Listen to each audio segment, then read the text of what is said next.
Morning. Morning.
Bali mkubwa. Thank you, sir. Excellency. Good morning.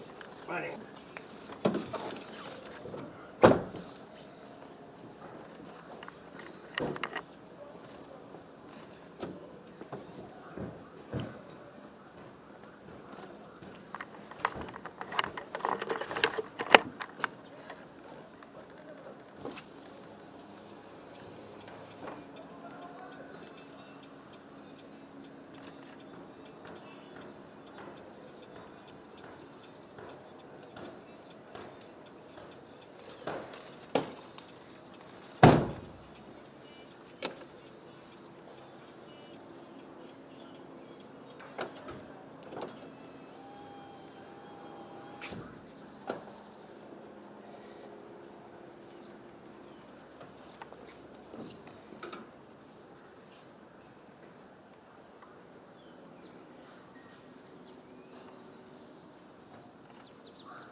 Sawa, ndio hiyo. Iko sawa.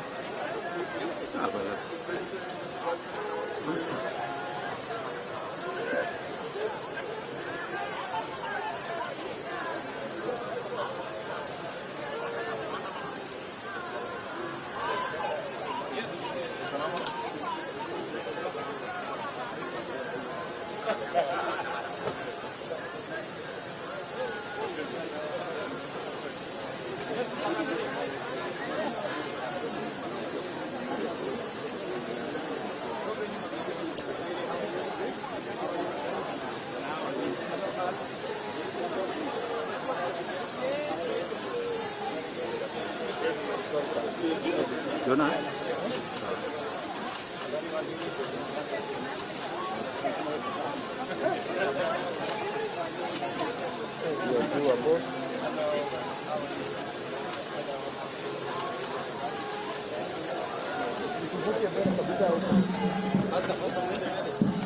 Tuende jana mbio Dona.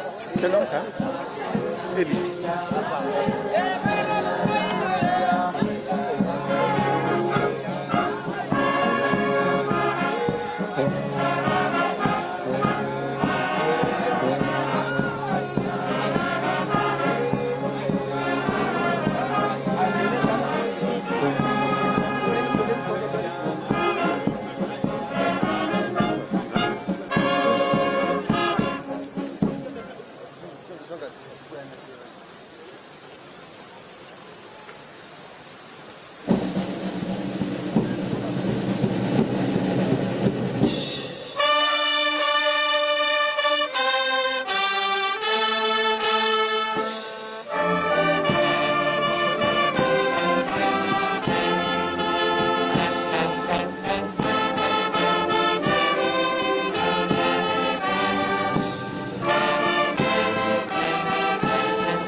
have of African youth to not only share the urgency for climate action, but to share some of our key demands embedded in our declaration, which reflects our commitment as youth to be a part of the solution in shaping Africa's green growth agenda.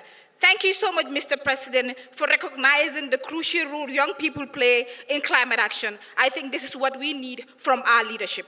However, as youth, we call upon the key stakeholders to recognize, promote, and invest in the decision of the Africa Youth Climate Assembly by establishing the Assembly as the principal forum for consolidating and meaningfully enhancing the coordination of youth engagement in climate governance across member states beyond the Africa Climate Summit. And we also urge the key stakeholders to support youth inclusion in advancing Africa's sustainable development goals and the Green Growth Agenda in official continental forums. We also would love to engage the African Union Commission's Youth Division and Department of Sustainable Environment and Blue Economy to integrate the Africa Youth Climate Assembly into their structures, and also aligning with Article 19 of the Africa Youth Charter on Sustainable Development and the protection of our environment. We also urge the creation of an intergenerational green investment fund to support young-led innovations, actions, and green jobs for African youth.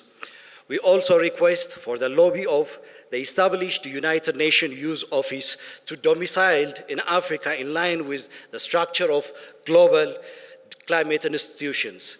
We call for engagement and investment in young people in exploring agricultural potential of Africa. In conclusion, we would like to also seek from key stakeholders to invest in youth-led research, innovations for identifying local climate solutions. In conclusion, we believe that African youth have showcased their African-led solutions to the global challenge. Invest in us. Thank you so much. And before we just go, Your Excellency, with your permission, we would love to join our colleagues, the children as well, to call you on stage as well, and the AU chairperson, to also have our colleagues from the Africa Youth Climate Assembly declaration. And I saw that my citizenship has been changed to Nigeria, so I am a dual citizen now, a Gambian and a Nigerian. Yeah. This is the true treasure of Africa. It's her young people. Let's give them a warmer round of applause.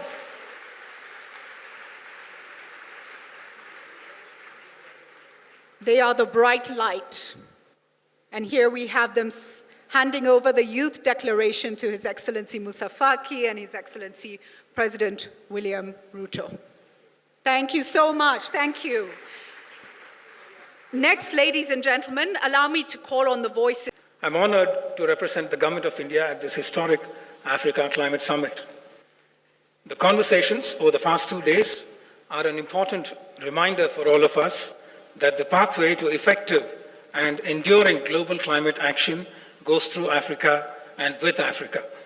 That developing countries, and particularly Africa, lie at the front line of our response to global warming, climate justice, climate adaptation and mitigation, food security, and biodiversity conservation. On behalf of the Government of India, I would like to congratulate President William Ruto for leading from the front for Africa on this vital issue, and applaud the Africa Climate Summit for underscoring the salience of Africa in addressing the climate conundrum ahead of COP28 in the UAE. I extend our congratulations to Kenya and to the African Union on the adoption of the Nairobi Declaration that crafts an agenda for AU ambition and action. India will work with the African Union on forging effective international climate action that works for developing countries and for the African continent. While developing countries have contributed little to the climate-related challenges that we face today, we remain disproportionately affected by climate-induced disasters. Ladies and gentlemen, as this summit closes, another summit hosted by India is about to begin in New Delhi on 9th September that will bring together the G20 countries. Climate change has been a key priority of India's G20 presidency, and it will find ample reflection at the summit.